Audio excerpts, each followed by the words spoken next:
ബഹുമാനപ്പെട്ട ഇബ്നു ഉമർ റളിയല്ലാഹു തആല അൻഹു മഹാനവറുകൾ തവാഫ് ചെയ്തുകൊണ്ടിരിക്കുമ്പോൾ യമൻകാരാകുന്ന ഒരു ചെറുപ്പക്കാരൻ തന്റെ പ്രിയപ്പെട്ടതാകുന്ന വയോവൃദ്ധയാകുന്ന ഉമ്മയെ തോളിലെടുത്തു വെച്ചുകൊണ്ട് തവാഫ് ചെയ്യുകയാണ്. 7 വട്ടം തവാഫ് കഴിഞ്ഞു. മഹാനവറുകൾ വന്നുകൊണ്ട് പരിശുദ്ധമാക്കപ്പെട്ട മഖാം ഇബ്രാഹിമിന്റെ പിന്നിൽ സുന്നത്ത് നമസ്കരിച്ച് കഴിഞ്ഞു.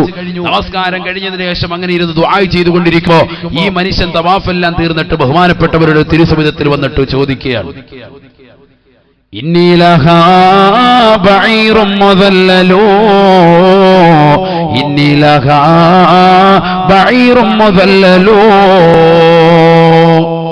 അതറാനി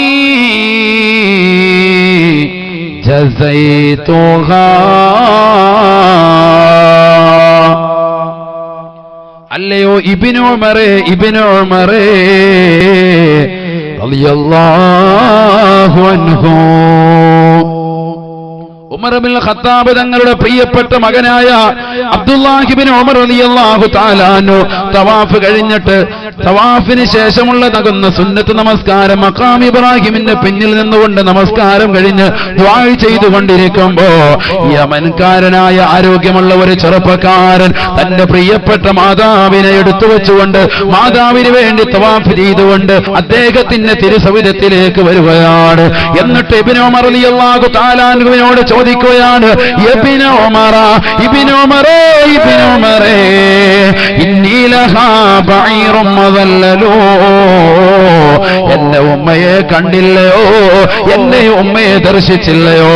പ്രായം ചെന്ന എന്റെ പ്രിയപ്പെട്ട ഉമ്മയ്ക്ക് ഞാൻ മാത്രമാണ് തുണയുള്ളത്, ഞാൻ മാത്രമാണ് സന്ദർശകനായിട്ടുള്ളത്. എന്റെ പ്രിയപ്പെട്ട ഉമ്മയ്ക്ക് ഒരൊറ്റ മകനാണ് ഞാൻ.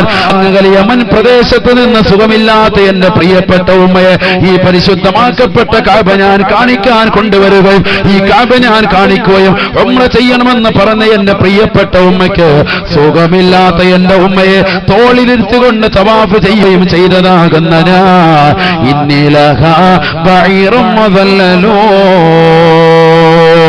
ഏറ്റവും നിന്ദ്യനായ നിസാരനായ ഒരു കേവലം ഒരു കഴുതയെ പോലെയാണ്, ഒരു കോവര കഴുതയെ പോലെയാണ് എന്റെ പ്രിയപ്പെട്ട മാതാവിന് ഞാൻ. ഫഹൽ തറാനി ജസൈതുഹാ, ഇത്ര നല്ല സുന്ദരനായ ഒരു മകനെ നിങ്ങൾ കണ്ടിട്ടുണ്ടാവൂല. കാരണം സ്വന്തം ഉമ്മയ്ക്ക് വേണ്ടി സുഖമില്ലാത്ത ഉമ്മയ്ക്ക് വേണ്ടി ഉമ്മയെ വീട്ടിലിരുത്തിയിട്ട് ഉംറ ചെയ്യുകയല്ല, മറ്റൊരാൾ ഉംറ ഏൽപ്പിക്കുകയല്ല. ആ ഉമ്മയ്ക്ക് കഅബ കാണണമെന്നുള്ള ആഗ്രഹമുള്ളതുകൊണ്ട് കഅബ കാണിക്കാൻ ഞാൻ കൊണ്ടുവരികയും സുഖമില്ലാത്ത ഉമ്മയെ തോളിലിരുത്തിക്കൊണ്ട് കഅബ ഞാൻ 7 വട്ടം പ്രദക്ഷിണം ചെയ്യുകയും ചെയ്തു. ഫഹൽ തറാനി ജസൈതുഹാ, എന്റെ പ്രിയപ്പെട്ട ഉമ്മയോടുള്ള ബാധ്യതകൾ ഞാൻ നിർവഹിച്ചവനായില്ലയോ? ഉമ്മയോട് കടപ്പാടുകൾ പരിപൂർണമായി പൂർത്തീകരിച്ചവനായിട്ടില്ലയോ എന്ന് ഇബ്നു ഉമർ റളിയല്ലാഹു തആല അൻഹുവിനോട് യമൻകാരനാകുന്ന ചെറുപ്പക്കാരൻ ചോദിച്ചപ്പോ ഇബ്നു ഉമർ റളിയല്ലാഹു തആല അൻഹു പറഞ്ഞുവത്രേ, ലാ ലാ ഇല്ല മോനെ, ഇല്ല മോനെ, ഉമ്മയെ ഉംറ ചെയ്യിച്ചതുകൊണ്ട് അതും തോളിലിരുത്തിക്കൊണ്ട് ചുമന്ന് നടന്നതുകൊണ്ട് ഉമ്മയോടുള്ള ബാധ്യത നീ നിർവഹിച്ചവനല്ല. നമ്മളിൽ പലരും കരുതിയത് ഞാൻ എന്റെ പ്രിയപ്പെട്ട ഉമ്മയെ ഹജ്ജിന് കൊണ്ടുപോയിട്ടുണ്ട്, ഉമ്മയെ ഉംറയ്ക്ക് കൊണ്ടുപോയിട്ടുണ്ട്, ഉമ്മയ്ക്ക് ഞാൻ പണം കൊടുക്കുന്നുണ്ട്, അതുകൊണ്ട് ആ ഉമ്മ സന്തോഷവതിയാണ്, സന്തോഷവതിയാ.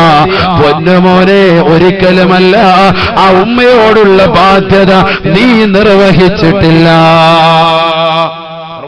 എന്ന് പറഞ്ഞാൽ ഉംറ ചെയ്യിപ്പിച്ചോ ഒക്കെ, പക്ഷേ അതുകൊണ്ട് ഉമ്മയോടുള്ള കടപ്പാടുകൾ തീർന്നോ? അത് തീർന്നിട്ടില്ല.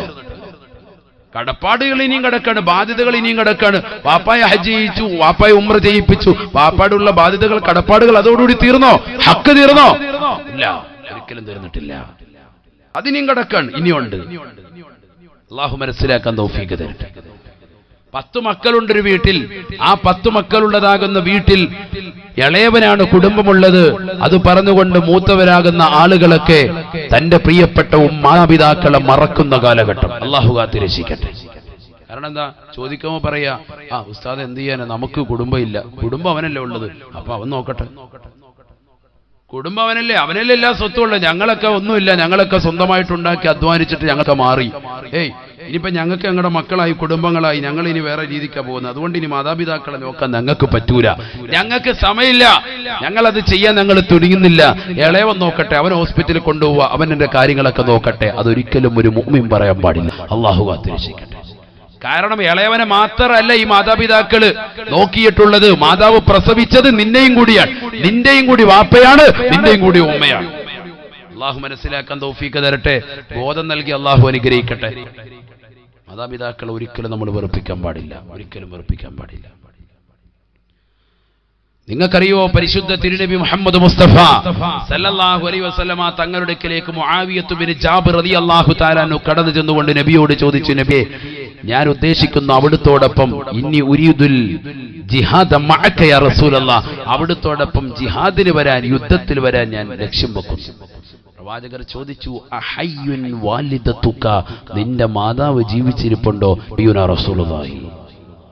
അള്ളാന്റെ റസൂലിനെ അറിയാം, വാപ്പ മരണപ്പെട്ടു പോയി നേരത്തെ, മുആവിയ നേരത്തെ മരണപ്പെട്ടു പോയതാണ് റളിയല്ലാഹു അൻഹു. അതുകൊണ്ട് പൊന്നുമോനെ, നിന്റെ പ്രിയപ്പെട്ടതാകുന്ന വാപ്പ മരണപ്പെട്ടു പോയി, നിനക്ക് ചെറുപ്പത്തിൽ തന്നെ നിന്റെ പ്രിയപ്പെട്ടതാകുന്ന ഉമ്മ ഇപ്പോഴും ജീവിച്ചിരിപ്പില്ലേ? അദ്ദേഹം പറഞ്ഞു, നഅം യാ റസൂലല്ലാഹ്, ഉമ്മ ഇപ്പോഴും ഉണ്ട്, ഉമ്മ പ്രായത്തിയിരിക്കാണ്, വീട്ടിലുണ്ട്. ഫഖാല നബിയു സല്ലല്ലാഹു അലൈഹി വസല്ലം, അല്ലാഹുവിന്റെ റസൂൽ പറഞ്ഞു, ഇദ്ഹബ് ഫർജിഅ ഇലൈഹാ ഫഇന്നൽ ജന്നത തഹ്ത റിജ്ലൈഹാ, നീ തിരിച്ചു പോകണം, നീ വീട്ടിലേക്ക് തന്നെ പോകണം. യുദ്ധത്തിന് വേണ്ടി എന്റെ കൂടെ നീ വരാൻ പാടില്ല. ഒരുപക്ഷെ യുദ്ധത്തിലേക്ക് പോയിട്ട് തിരിച്ച് നീ വന്നില്ലായിരിക്കാം, ഷഹീദാകും, ഈ ലോകത്ത് നിന്ന് വിട പറഞ്ഞു പോയേക്കും. അങ്ങനെയാണെങ്കിൽ നിന്റെ പ്രിയപ്പെട്ട മാതാവിനെ നോക്കാൻ ഒരാൾ പോലും ഉണ്ടാവൂല. അതുകൊണ്ട് മാതാവിനെ നോക്കലാണ് അതിനേക്കാൾ വലിയ കൂലി എന്ന് നബിയുനാ റസൂലുള്ളാഹി. യുദ്ധത്തിന് വരുന്നതിനേക്കാൾ, സമരമുറയ്ക്ക് ഇറങ്ങുന്നതിനേക്കാൾ കൂലി എന്താണ്? നിന്റെ പ്രിയപ്പെട്ട മാതാവിനെ നോക്കലാണ്, പിതാവിനെ നോക്കലാണെന്ന് മുഹമ്മദ് റസൂലുള്ളാഹി. ഫഇന്നൽ ജന്നത തഹ്ത റിജ്ലൈഹാ, നീ സ്വർഗം പ്രതീക്ഷിച്ചിട്ടാണ് യുദ്ധത്തിനിറങ്ങുന്നത്, അല്ലേ? ഷഹീദായി സ്വർഗം പ്രതീക്ഷിച്ചിട്ടുണ്ട് നീ യുദ്ധത്തിനിറങ്ങുന്നത്. എന്നാൽ നിന്റെ മാതാവിന്റെ കാൽ കീഴിൽ സ്വർഗമുണ്ടെന്ന് മുഹമ്മദ് റസൂലുള്ളാഹി. എന്താ കാലുപൊക്കി നോക്കിയാനടി സ്വർഗം ഇരിക്കാന്നാണ് ഈ പറഞ്ഞതിന്റെ അർത്ഥം?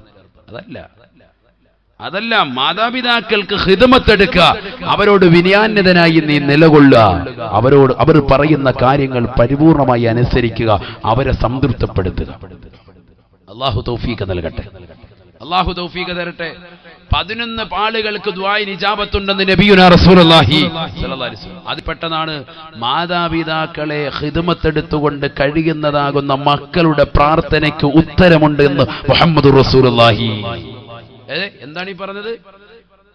മാതാപിതാക്കൾക്കല്ല, മറിച്ച് മാതാപിതാക്കൾക്ക് ഖിദ്മത്തെടുക്കുന്നതാകുന്ന മക്കൾക്ക് ദുആഇന് ഇജാബത്തുണ്ട് മുഹമ്മദ് റസൂലുള്ളാഹി എന്ന് പറഞ്ഞാൽ ആ മക്കളെ കൊണ്ട് ദുആ ഇരപ്പിക്കാൻ. നമുക്കൊരു മകനെ കണ്ടു, ആ മകൻ മാതാപിതാക്കൾക്ക് കണ്ണിലുണ്ണിയാണ്, നല്ലവനാണെന്ന് തോന്നിയാൽ അവനെ കൊണ്ട് എത്ര വലിയ ആലിമാണെങ്കിലും ചെയ്യുന്നെങ്കിലും മുന്നുമോനെ ദുആ ഇരക്കണമെന്ന് പറയുന്നതിൽ വലിയ മഹത്വമുണ്ടെന്ന് മുഹമ്മദ് റസൂലുള്ളാഹി. അല്ലാഹു തൗഫീഖ് തരട്ടെ, അല്ലാഹു തൗഫീഖ് തരട്ടെ. നമ്മുടെ മക്കളെയൊക്കെ അത്തരത്തിൽ സ്വാലിഹീങ്ങളിൽ സ്വാലിഹാത്തുകൾ ഉൾപ്പെടുത്തി അനുഗ്രഹിക്കുമാറാവട്ടെ. ഹബീബായ റസൂലുള്ളാഹി സ്വല്ലല്ലാഹു അലൈഹി വസല്ലമ തങ്ങളുടെ അടുക്കലേക്ക് ഒരു ചെറുപ്പക്കാരൻ വന്നുകൊണ്ട് നബിയോട് പറയുകയാണ്, യാ റസൂലല്ലാഹ്, യാ റസൂലല്ലാഹ്, ഇന്നി ഉരീദുൽ ജിഹാദ മഅക യാ ഹബീബല്ലാഹ്. നബിയേ, നബിയേ, അവിടുത്തോടൊപ്പം ഞാൻ ജിഹാദ് ലക്ഷ്യം വെക്കുന്നുണ്ട് നബിയേ, യുദ്ധത്തിന് വരാൻ കൊതിക്കുന്നുണ്ട് നബിയേ. ഹബീബായ നബി സല്ലല്ലാഹു അലൈഹി വസല്ലമ തങ്ങൾ ആ സഹോദരനോട് ഉടനെ തന്നെ ചോദിച്ചു അത്രേ, അഹയ്യുൻ വാലിദാക്, നിന്റെ മാതാവും പിതാവും ജീവിച്ചിരിപ്പുണ്ടോ? ജീവിച്ചിരിപ്പുണ്ടോ? മുആവിയ ഇബ്നു ജാബിർ റളിയല്ലാഹു തആല അൻഹുവിന്റെ ചരിത്രത്തിൽ എന്താ? മാതാവ് മാത്രം ജീവിച്ചിരിപ്പുണ്ട്. ഇവിടെ റസൂലുള്ളാഹി ചോദിക്കുന്നത് അഹയ്യുൻ വാലിദാക്, മാതാവും പിതാവും ജീവിച്ചിരിപ്പുണ്ട്. മാതാവിനെ മാത്രം നോക്കണമെന്ന ഉസ്താദ് പറഞ്ഞെന്ന് ആരും പറയരുത്. അതിനാ ഈ ഹദീസ് കൂടി ഞാൻ പറയും.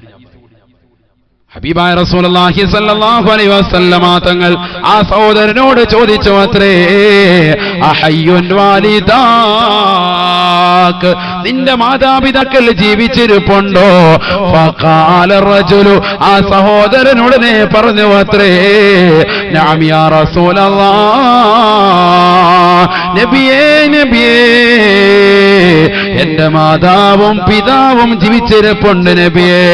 ഹബീബായ റസൂലുള്ളാഹി സ്വല്ലല്ലാഹു അലൈഹി വസല്ലമ തങ്ങൾ മറ്റു മക്കളില്ലാത്തതാകുന്ന മാതാപിതാക്കൾക്ക്, മറ്റു മക്കളില്ലാത്തതാകുന്ന ആ സഹോദരനോട് അല്ലാഹുവിന്റെ റസൂല് പറയുകയാണ്, ഫഫീഹിമാ ജാഹിദ് ഇർജി ഇലൈഹിമാ, പൊന്നുമോനെ നീ നിന്റെ മാതാപിതാക്കളിലേക്ക് മടങ്ങി പോകണേ.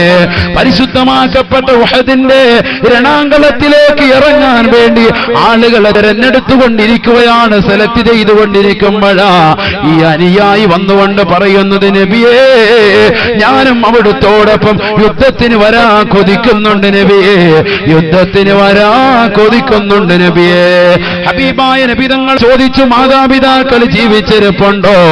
ഉണ്ടെന്നുള്ള മറുപടി കേട്ടപ്പോ നബി തങ്ങൾ പറയുകയാണ്, ഫഫീഹിമാ ജാഹിദ്, മാതാവും പിതാവും ജീവിച്ചിരിപ്പുണ്ടെങ്കിൽ അവരിൽ നീ ജിഹാദ് നടത്തണേ, അഥവാ അവർക്ക് സേവനം ചെയ്യുന്നതിന് വേണ്ടി നിന്റെ സമയത്തെ ചെലവഴിക്കണേ എന്ന് നബിയുനാ